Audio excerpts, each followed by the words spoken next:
મારું નામ રાહુલ સિરોયા। મારા દીકરા ગ્રંથને મસ્ક્યુલર ડિસ્ટ્રોફી નામની એક ગંભીર બીમારી છે, જે લાખો લોકોમાં કોઈ એક વ્યક્તિને થાય છે। એમનો ખર્ચો કરોડોમાં હોય છે અને અમારો ઘર પરિવાર આખો મુશ્કેલીમાં મુકાઈ ગયેલો છે। એમનો શરીરનો ભાગ નીચેથી કમર લગીનો ડેમેજ થઈ ગયેલો છે અને અત્યારે એ બેડ રેસ્ટ છે, ખાટલાની અંદર બધી વસ્તુ કરે છે।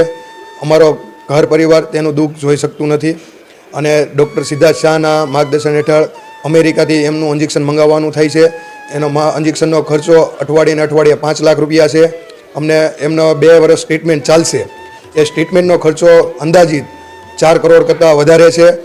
મારા દીકરાને ચાલતો હસતો ખેલતો કરવા માટે હું સમાજ સેવા, અગ્રણીઓ, ઉદ્યોગપતિશ્રીઓ અને સરકારશ્રીઓ, હું બધાને 2 હાથ જોડીને નમ્ર અપીલ કરું છું।